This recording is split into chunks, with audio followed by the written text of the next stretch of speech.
Today I'm going to be breaking down how you can use Valkyries here at Townhall 11 to 3-star any base. So here is the army composition that we are going to be using today, and honestly it's pretty heavy with those Valkyries. We have 14 of them coming on through, and this army composition is very strong. I know Valkyries typically don't get that much love, but honestly I think after you guys see this strategy today you will believe how strong this can be. When it comes to our equipment for our heroes, yes, we do have a couple of pieces of epic equipment. We have 2 on the Barbarian King and we have 1 on the Archer Queen. Honestly, they don't matter too much. The one I would probably recommend more than the others is going to be the Frozen Arrow on the Queen. That will become apparent fairly soon, but no more talking, we're going to jump in and we'll break this down. So the first thing we're going to be doing with this particular attack is actually coming in with our Queen. We have 5 healers in total, and we're going to go ahead and bring our Queen in with a couple of those healers. You'll see 2 of them are going to deploy down with that Queen. You're basically going to have a mini queen walk going on. She's going to be funneling one side of the base, so she's going to be walking up towards this right hand side, and then we're going to be using the siege barracks on the opposite side of the base, tanking for it with that Valkyrie and then making sure it's going to be going in there. For the rest of our troops, we have the 1 golem out in front to tank. We then have all of our Valkyries coming on through with our king and our Grand Warden. When it comes to enemy clan castle troops, you do need to be a little bit careful with this particular strategy because you have no troops in there that are really going to be able to deal damage onto air targeting troops. So potentially I would drop 1 or 2 Valkyries and bring some wizards just in case you have to deal with a dragon, an e-dragon, anything like that. But of course you do have that poison spell in there to help deal with it as well. If you do come across a pretty nasty CC like dragons, then of course you're going to go ahead, deploy down your Grand Warden ability, drop down that poison spell and try to make sure you deal with that clan castle before it takes down all of your troops. When it comes to spell deployment, you're going to want to try to focus your rage spells on the biggest group of Valkyries. Typically this is going to be something that you can keep an eye on. You'll see we do have some over to this left hand side, but the majority of them did end up here towards that top section. The snake bracelet, you guys can see just how strong it is. We have so many of those snakes going to be coming out doing a lot of work around the edge of this base. The Queen with those couple of healers still going strong around this outside, and because she's not going into the base, she's not really feeling that she's having to deal with any of those big defenses, and those 2 healers will be enough to keep her alive and keeping your troops funneled hopefully through into the core. So as we zoom out there, you guys can see we have so much left up. We have plenty to swag, and this one exceptionally powerful. So let's jump in and take a look at another example. So a really centralized town hall in this next example, but we're not going to be approaching it any differently. We're starting off with that Queen. Of course, don't forget about her Frozen Arrow ability. That honestly is very powerful because it helps to slow down those single targeting defenses like cannons, archer towers, even X-bows and any inferno towers you may encounter as she walks down towards this edge of the base.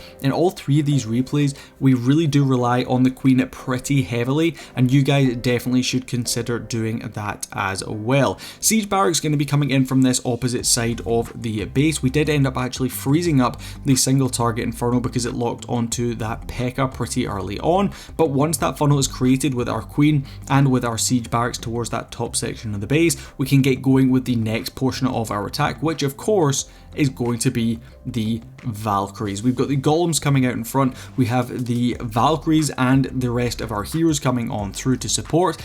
Coming out of that siege barracks, you guys will see we have some hog riders. They're going to be able to pick off a few of those extra defenses as well. But like I said, the snake bracelet is one of those pieces of equipment that people probably underestimated it, at first, but it is really powerful. Getting those additional troops in there, not only are they going to do that extra bit of damage, but they're also going to tank for some of your main troops in there. But this one, again, do I need to say more? It's going to be another 3-star. The trouble that we sometimes have, as you can see right here with this particular strategy, you end up swagging your spells. Because it's such a fast-paced strategy, you don't actually even get time to consider where you're going to be deploying those spells down.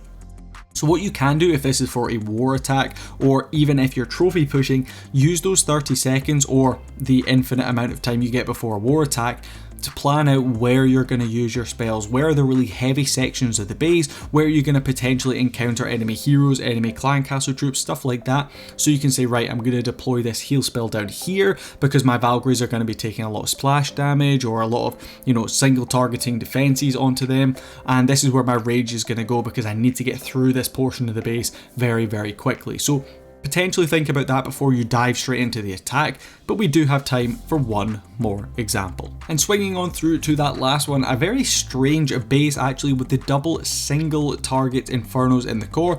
Typically single target infernos aren't too much of a problem when it comes to this strategy because of course you're coming in with a more spam based troop. We have a lot of Valkyries, so we're coming in with numbers more than anything else. If you're coming in with something like dragons, yes, you might potentially worry a little bit more, but for this one, it's not going to be a problem for us at all. We have that queen pushing off to that left hand side. Again, that frozen arrow really coming in helpful. You'll see we end up taking down the enemy Grand Warden, which typically, if she hadn't had that piece of equipment, would have taken her down.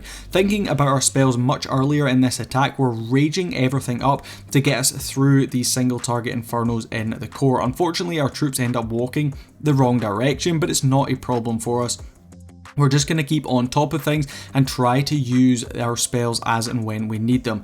Be careful when it comes to things like enemy clan castle, like I spoke about earlier. That poison spell is definitely going to be your friend. And don't be scared to use those heal spells early. If you need to and you see your Valkyries dropping, just go ahead and pop that heal spell. Try to keep them alive through those heavy sections of the base. Again, our king is carrying super hard with his ability, getting all those extra skeletons out, and we still have the spiky ball, of course, to use as well. It's getting popped off right there. A couple of free spells. If you're wondering what to use those free spells on, again, I would typically go for things like multi-target infernos, enemy clan castle troops, enemy heroes, even wizard towers to an extent. Bomb towers can do damage onto your Valkyries. So these are the sort of things you're going to want to look out for, but honestly I have had great success with this strategy in the past, and Valkyries are definitely a really, underused troop in my opinion. A lot of people just don't like using them at all. We did see a bit of a resurgence with the Root Riders, but yeah, I think they're very strong and I hope to see you guys using them and bringing in some 3 stars. If you did enjoy this video, don't forget to go ahead and leave a like down below, subscribe while you're at it, and I'll catch you guys in the next video. Peace.